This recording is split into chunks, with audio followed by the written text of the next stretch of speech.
बेताल कहानी सुनाना शुरू करता है। चंदनपुर गांव में एक वृद्ध स्त्री रहती थी। उसका एक बेटा था जिसका नाम दगड़ू था। वह स्त्री नए पुराने कपड़े सिलने का काम करके अपना और अपने बेटे का पेट पालती थी। दगड़ू एक कामचोर और आलसी लड़का था और दिन रात सपने देखा करता था। दगड़ू के साथ एक बड़ी परेशानी थी कि उसे अक्सर बुरे सपने ही आते थे, और जब भी कोई बुरा सपना आता था वह सपना हकीकत बन जाता था। एक दिन दगड़ू को सपना आता है कि कुछ लोग नवविवाहित दंपति और बारात को लूट रहे हैं और उनसे मारपीट भी कर रहे हैं। दगड़ू ने जिसे सपने में देखा होता है वही दुल्हन बनने वाली लड़की अपनी शादी का लहंगा सिल जाने के बाद वापस लेने दगड़ू की मां के पास आती है। दगड़ू फौरन उसे सपने वाली बात कह देता है। वह लड़की अपनी मां और ससुराल वालों को ये बात बताती है, पर सब लोग इस स्वप्न वाली बात को वहम समझकर अनसुना कर देते हैं। शादी के बाद जब वर वधू बारात के साथ जा रहे होते हैं तब सपने वाला वाकया सच में घटित हो जाता है और इस पूरी घटना में दगड़ू पर आरोप लगते हैं कि वही लुटेरों से मिला होगा, वरना उसे कैसे पता चल सकता है कि ऐसा ही होगा। और शक की बिना पर सारे लोग मिलकर दगड़ू की खूब पिटाई करते हैं। इस घटना के कुछ दिनों बाद एक रात दगड़ू को सपना आता है कि मोहल्ले में रह रही चौधरान का नया मकान गृह प्रवेश के दिन जलकर खाक हो जाता है। तभी अगले ही दिन चौधरान उस मकान को बनवाने की खुशी में लड्डू लेकर दगड़ू की मां के पास पहुंचती हैं और गृह प्रवेश समारोह के दिन जलसे में आने का न्योता देती है। वहीं पर सपने की बात दगड़ू फौरन अपनी मां से और चौधरान से कह देता है।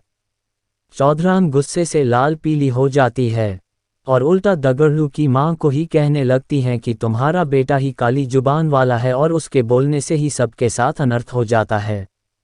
चौधरान गुस्से में जली कटी सुनाकर मां बेटे को भला बुरा कहकर वहां से चली जाती हैं।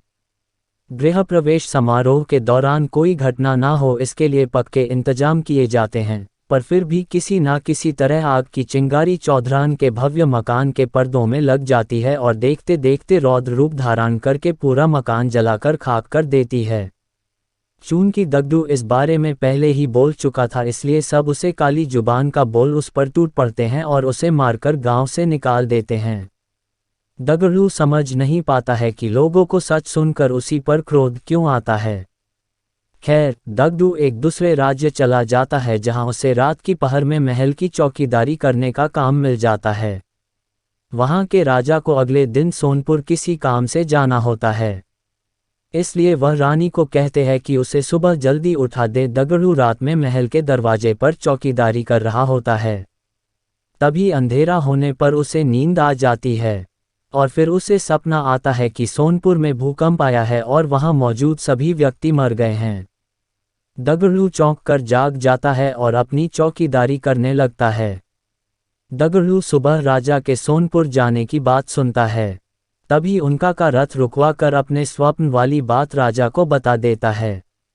राजा सोनपुर जाने का कार्यक्रम रद्द कर देते हैं और अगले ही दिन समाचार आता है कि सोनपुर में अचानक भूकंप आया है और वहां एक भी व्यक्ति जीवित नहीं बचा है।